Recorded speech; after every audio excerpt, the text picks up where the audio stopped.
Amid the sands of time, the battlefield is stained with blood and tears. The war has already consumed heroes, kings, and has even tested the patience of the gods.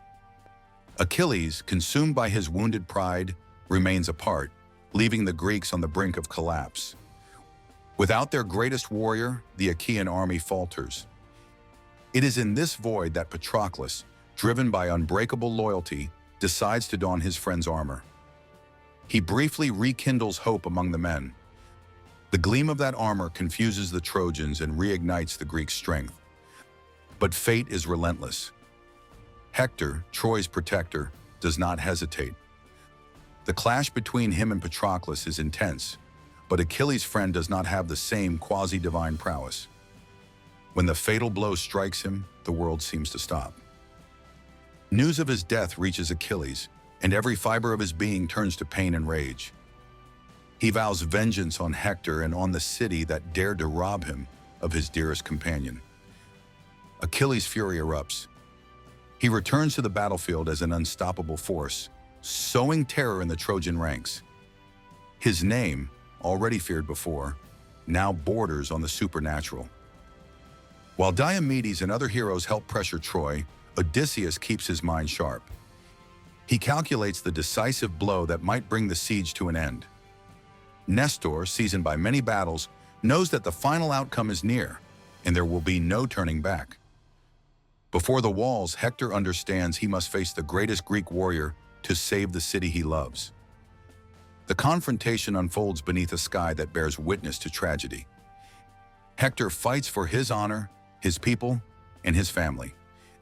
Achilles fights driven by fury born of Patroclus' loss. The Greek hero's victory seems inevitable, and Hector falls before his sword. The humiliation of having his body dragged by Achilles weighs on Troy like a storm. Andromache's lament, Hector's wife, echoes through the walls, foretelling the end. Priam, king of Troy and Hector's father, risks his own life to retrieve his son's body. A father's pain resonates with that of Achilles, who also knows loss. In this unexpected encounter, the warrior agrees to return the body. In Troy, Hector's funeral becomes an anthem of mourning and honor, but the city sees no prospect of victory. The long war seems at an impasse until Odysseus presents a plan: build a huge wooden horse. He suggests staging a withdrawal and offering this construction as a gift to the Trojans. The goal is to exploit the enemy's vanity and exhaustion. The idea takes shape. While the Greeks pretend to depart, they leave the horse before the walls. Inside it, chosen soldiers lie in wait. Outside, the fleet merely conceals itself, ready to return when the time is right. In Troy, debate intensifies. Some believe it to be a tribute, others fear it as a stratagem. Cassandra, always fated to have her prophecies ignored, warns of the danger. Andromache feels the same unease, but her fears are drowned out by the desire to believe in victory. Paris, consumed by guilt for starting this war, can do little to curb the collective delusion.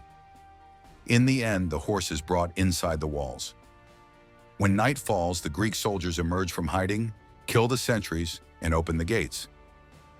Outside, the fleet reappears, and the final invasion of Troy begins. The streets fill with cries, steel against steel, chaos, and flames. Menelaus searches the corridors for Helen, determined to rescue the wife who was the spark of so much destruction. Odysseus coordinates the maneuvers with lethal precision, watching panic spread among the Trojans. Fire devours the buildings and the memories of an empire that long endured. Diomedes and his warriors find no more barriers blocking their advance. Cassandra, in despair, sees her predictions fulfilled. Andromache watches the city fall and remembers Hector, whose sacrifice could not save Troy. Priam, symbol of royalty, is taken prisoner, powerless to do more than witness the tragic end of his kingdom. Only Aeneas gathers a small entourage, determined to save what he can. He flees through the flaming ruins, keeping the Trojan legacy alive elsewhere. Amid the chaos, Achilles also meets his fate. A single arrow shot by Paris, guided by Apollo's hand, strikes his heel. It was the only vulnerable spot of one who seemed invincible. He falls, and at the same moment, Troy loses its walls. Greece loses its greatest warrior. Patroclus' sacrifice and the pain of so many years of combat culminate in this final act. Their names are etched forever into human memory. When the flames begin to die down, the ruins confirm the Greeks' victory. However, triumph comes at the cost of a lineage destroyed, a once powerful city reduced to ashes, and heroes who will never return. Even so, in the shadows of exile, Aeneas and other survivors carry the seed of a new story. They show that the end of Troy does not mean the end of all. For now, the Greeks turn back to their ships. They carry spoils, memories, and wounds that no time can ever heal. Perhaps they will return in glory to their lands, or perhaps destiny still reserves for them pain and trials at home. After all, this saga is not yet over.